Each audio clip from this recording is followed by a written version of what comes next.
ಎಲ್ಲರಿಗೂ ನಮಸ್ಕಾರ.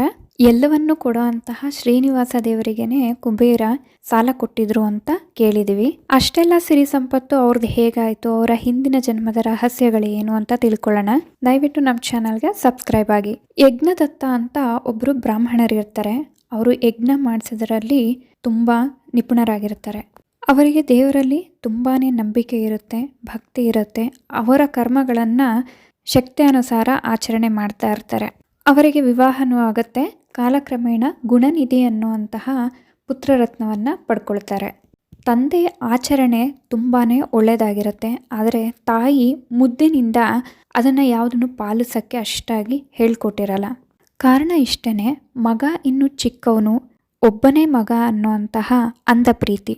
ಮನೆಯೇ ಮೊದಲ ಪಾಠಶಾಲೆ, ತಾಯಿಯೇ ಮೊದಲ ಗುರು ಅಂತ ಹೇಳ್ತಾರೆ. ಇಲ್ಲಿ ತಾಯಿ ಸ್ವಲ್ಪ ತಪ್ಪು ಮಾಡೋದ್ರಿಂದ ಇವನಿಗೆ ಒಳ್ಳೆಯ ಅಭ್ಯಾಸಗಳ ಕಡೆ ಗಮನ ಹೋಗಲ್ಲ.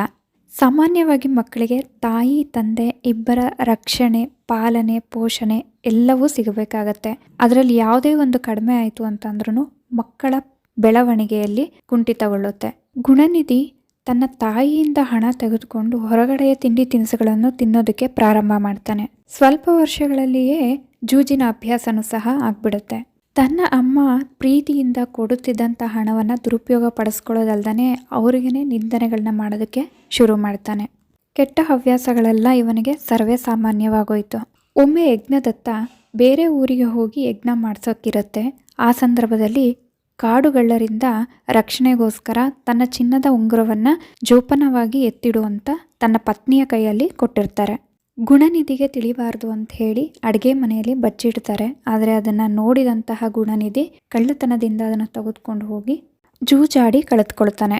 ಯಜ್ಞವನ್ನೆಲ್ಲ ಮುಗಿಸಿದಂತಹ ಯಜ್ಞದತ್ತ ಮರಳಿ ತನ್ನ ಊರಿಗೆ ಬರಬೇಕಾದ್ರೆ ಬೇರೆಯವರ ಕೈಯಲ್ಲಿ ಉಂಗುರನ ನೋಡಿ ಆಶ್ಚರ್ಯ ಆಗುತ್ತೆ. ಇದು ನನ್ನ ಉಂಗುರ ಇವ್ರ ಹತ್ರ ಹೇಗೆ ಬಂತು ಅಂತ ವಿಚಾರಿಸಿದಾಗ ಆಶ್ಚರ್ಯಕರವಾದ ಸುದ್ದಿ ಅವ್ರಿಗೆ ಗೊತ್ತಾಗುತ್ತೆ. ತನ್ನ ಮಗ ಜೂಜಿನಲ್ಲಿ ನಿರತನಾಗಿದ್ದಾನೆ ಅಂತ. ಬಹಳ ಬೇಸರದಿಂದ ಮತ್ತು ದುಃಖದಿಂದ ತನ್ನ ಊರನ್ನು ಬಿಟ್ಟು ಹೋಗ್ತಾರೆ.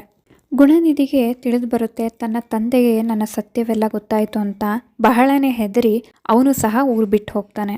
ಕಾಡಿನ ಮಾರ್ಗದಲ್ಲಿ ಶಿವಭಕ್ತರು ಓಂ ನಮಃ ಶಿವಾಯ ಅಂತ ಜಪ ಮಾಡಿಕೊಂಡು ಬರೋದನ್ನ ನೋಡ್ತಾನೆ. ಹಾಗೆ ಅವರು ಹಲವಾರು ಒಳ್ಳೆಯ ಸಿಹಿ ತಿಂಡಿಗಳನ್ನು ಶಿವನಿಗೆ ಅರ್ಪಣೆ ಮಾಡೋದಕ್ಕೋಸ್ಕರ ಮಾಡ್ಕೊಂಡು ಬಂದಿರ್ತಾರೆ. ಅದ್ರ ಘಮನ ನೋಡಿ ನಾನು ಅದನ್ನು ತಿನ್ನಬೇಕು ಅನ್ನೋ ಆಸೆಯಿಂದ ಓಂ ನಮಃ ಶಿವಾಯ ಅಂತ ಅವ್ರ ಗುಂಪಿಗೆ ಸೇರಿಕೊಳ್ತಾನೆ. ಒಂದು ಶಿವಾಲಯದ ಬಳಿ ಅವರೆಲ್ಲ ಉಪವಾಸನ ಕೈಗೆ ತಗೊಂಡು ಪೂಜೆನ ಮಾಡ್ತಾ ಇರ್ತಾರೆ.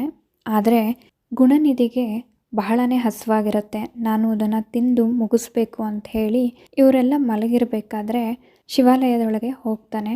ಅಲ್ಲಿ ಇನ್ನೇನು ದೀಪ ಆರೋದ್ರಲ್ಲಿರುತ್ತೆ. ಆಗ ತನ್ನ ವಸ್ತ್ರವನ್ನು ಹರಿದು ಎಣ್ಣೆಲದ್ದಿ ದೀಪಕ್ಕೆ ಬತ್ತಿಯಾಗಿ ಇಡ್ತಾನೆ. ತಿಂಡಿ ತಿನಿಸುಗಳನ್ನೆಲ್ಲ ಒಂದು ಗಂಟು ಹಾಕ್ಕೊಂಡು ಓಡೋಗಬೇಕು ಅಂತ ಪ್ರಯತ್ನದಲ್ಲಿದ್ದಾಗ ಒಬ್ಬ ಶಿವಭಕ್ತನಿಗೆ ಎಡವಿ ಬೀಳ್ತಾನೆ. ಎಲ್ಲರೂ ಹೆದರಿ ಕಳ್ಳ ಅಂತ ಹೇಳಿ ಹೊಡೆದು ಅವನ ಪ್ರಾಣ ಅಲ್ಲೇ ಹೋಗುತ್ತೆ.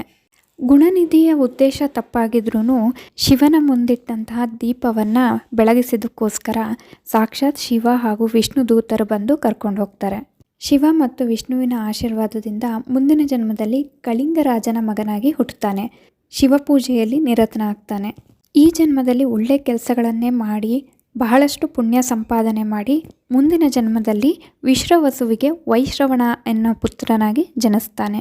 ಶಿವ ಭಕ್ತಿಗೆ ಒಲಿಯೋದು ಬೇಗ. ಹಾಗಾಗಿ ಅವನು ಶಿವಭಕ್ತನಾದ್ರಿಂದ ಶಿವ ಪಾರ್ವತಿಯರು ದರ್ಶನ ಕೊಡ್ತಾರೆ.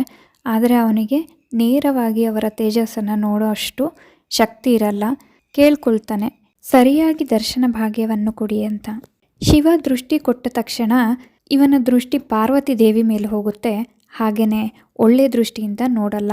ಅದೇ ಕಾರಣಕ್ಕೆ ಪಾರ್ವತಿ ದೇವಿ ಕೋಪಗೊಂಡು ಅವನ ಬಲಗಣ್ಣು ಒಡೆದು ಹೋಗೋ ಥರ ಮಾಡ್ತಾರೆ. ತಕ್ಷಣವೇ ತನ್ನ ತಪ್ಪಿನ ಅರಿವಾಗತ್ತೆ. ಕ್ಷಮೆ ಕೋರ್ತಾನೆ ಶಿವ ಪಾರ್ವತಿಯರಲ್ಲಿ. ಶಿವ ಪಾರ್ವತಿ ದೇವಿಗೆ ಹೇಳ್ತಾರೆ ತನ್ನ ಪುತ್ರನನ್ನಾಗಿ ಸ್ವೀಕರಿಸಿ ಕ್ಷಮಿಸು ಅಂತ. ದೇವಿ ಪಾರ್ವತಿಗೆ ಸದಾಕಾಲಕ್ಕೂ ತನ್ನ ಮಕ್ಕಳ ಮೇಲೆ ಬಹಳಷ್ಟು ಪ್ರೀತಿ ಇರುತ್ತೆ. ಅದೇ ಕಾರಣಕ್ಕೋಸ್ಕರ ಕ್ಷಮಿಸಿ ಕಣ್ಣು ಒಡೆದೋಗಿರೋದು ಸರಿಯಾಗತ್ತೆ. ಆದರೆ ಕಣ್ಣು ಸ್ವಲ್ಪ ಚಿಕ್ಕದಾಗಿ ದೃಷ್ಟಿ ಕಡಿಮೆ ಆಗುತ್ತೆ ಕುಬೇರನಿಗೆ. ವೈಶ್ರವಣನಿಗೆ ಶಿವ ಪಾರ್ವತಿ ಹಾಗೆ ಲಕ್ಷ್ಮಿ ಮತ್ತು ವಿಷ್ಣುವಿಂದ ಆಶೀರ್ವಾದ ಸಿಗುತ್ತೆ. ಆಶೀರ್ವಾದ ಸಿಕ್ಕಾದಮೇಲೆ ಸಂಪತ್ತಿಗೆ ಅಧಿಪತಿ ಆಗ್ತಾರೆ. ಸಂಪತ್ತಿಗೆ ಅಧಿಪತಿ ಆದ ಕಾರಣ ಕುಬೇರ ಅಂತ ಹೆಸರು ಬರುತ್ತೆ. ಕುಬೇರನನ್ನು ವಿಷ್ಣು ಪುರಾಣದಲ್ಲಿ ಬಹಳ ಲಕ್ಷಣವಾಗಿ ವರ್ಣಿಸ್ತಾರೆ. ಪತ್ನಿ ರಿತಿದೇವಿ ಸಾಮಾನ್ಯವಾಗಿ ಫೋಟೋಗಳಲ್ಲೆಲ್ಲ ಕುಬ್ಜನಾಗಿ ಚಿತ್ರೀಕರಿಸಿರ್ತಾರೆ. ಗುಣನಿಧಿ ಏನೇ ತಪ್ಪು ಮಾಡಿದ್ರೂ ಸಾಯೋದಕ್ಕಿಂತ ಮುಂಚೆ ಶಿವನಿಗಾಗಿ ದೀಪವನ್ನು ಬೆಳಗಿಸಿ ಸಾಯ್ತಾನೆ. ಹಾಗಾಗಿ ಮುಂದಿನ ಜನ್ಮದಲ್ಲಿ ಶಿವಭಕ್ತನಾಗಿ ಹುಟ್ಟಿದ್ದು. ತಪ್ಪಿನ ಅರಿವಾಗಿ ಪ್ರಾಯಶ್ಚಿತ್ತ ಮಾಡ್ಕೊಂಡಿದ್ದ ಕಾರಣ ಸಂಪತ್ತಿನ ಅಧಿಪತಿಯಾಗಿ ಕುಬೇರನಾಗ್ತಾರೆ. ಹಾಗೆಯೇ ಕಲಿಯುಗದಲ್ಲಿ ಶ್ರೀನಿವಾಸ ಕಲ್ಯಾಣಕ್ಕೋಸ್ಕರ ಸಂಪತ್ತನ್ನು ಶ್ರೀನಿವಾಸನಿಗೆ ಕೊಡ್ತಾರೆ ಸಾಲವಾಗಿ. ಸನ್ಮಾರ್ಗದಲ್ಲಿದ್ದವರಿಗೆ ಶಿವ, ಪಾರ್ವತಿ, ವಿಷ್ಣು, ಲಕ್ಷ್ಮಿ ಹಾಗೆ ಕುಬೇರನ ಆಶೀರ್ವಾದ ಸದಾ ಕಾಲಕ್ಕೂ ಇರುತ್ತೆ. ಓಂ ಯಕ್ಷಾಯ ಕುಬೇರಾಯ ವೈಶ್ರವಣಾಯ ಧನಧಾನ್ಯಾಧಿಪತಯೇ ಧನಧಾನ್ಯ ಸಮೃದ್ಧಿ ಮೇ ದೇಹಿ ದಾಪಾಯ ಸ್ವಾಹ. ಇದು ಕುಬೇರ ಮಂತ್ರ. ಕತೆಗಳನ್ನ ಕೇಳಿದ್ರೇನೆ ಪುಣ್ಯ ಬರುತ್ತೆ ಅಂತ ಹೇಳ್ತಾರೆ. ಹೇಗೆ ಅಂತಂದರೆ, ಕತೆಗಳನ್ನ ನಾವು ಕೇಳಿದಾಗ ಯಾವ ತಪ್ಪನ್ನು ಮಾಡಬಾರ್ದು ಅಥವಾ ಯಾವುದನ್ನು ಮಾಡಬೇಕು ಅಂತ ತಿಳ್ಕೊತೀವಿ. ಇಷ್ಟು ಮಾಹಿತಿಗಳನ್ನು ತಿಳಿಸ್ತಾ ನಾನು ಈ ವಿಡಿಯೋನ ಇಲ್ಲಿಗೆ ಎಂಡ್ ಮಾಡ್ತಾ ಇದ್ದೀನಿ. ಮಾಹಿತಿಗಳು ಇಷ್ಟ ಆಯಿತು ಅಂತಂದರೆ ದಯವಿಟ್ಟು ನಮ್ಮ ಚಾನಲ್ಗೆ ಸಬ್ಸ್ಕ್ರೈಬ್ ಆಗಿ, ಲೈಕ್ ಮಾಡಿ, ಶೇರ್ ಮಾಡಿ, ಹಾಗೆ ಕಮೆಂಟ್ ಮಾಡಿ.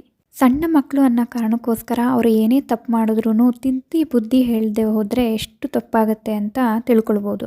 ಗುಣನಿಧಿ ತಪ್ಪು ಮಾಡಿದ್ದು ಒಂದೇ ಜನ್ಮದಲ್ಲಿ, ಆದರೆ ಅದನ್ನು ಸರಿ ಮಾಡ್ಕೊಳ್ಳೋಕ್ಕೋಸ್ಕರ ಪ್ರಾಯಶ್ಚಿತ್ತವಾಗಿ ಇನ್ನೂ 2 ಜನ್ಮ ಎತ್ತಿ ಒಳ್ಳೆಯದನ್ನು ಮಾಡಾದ್ಮೇಲೆ ಕುಬೇರ ಆಗಿದ್ದು.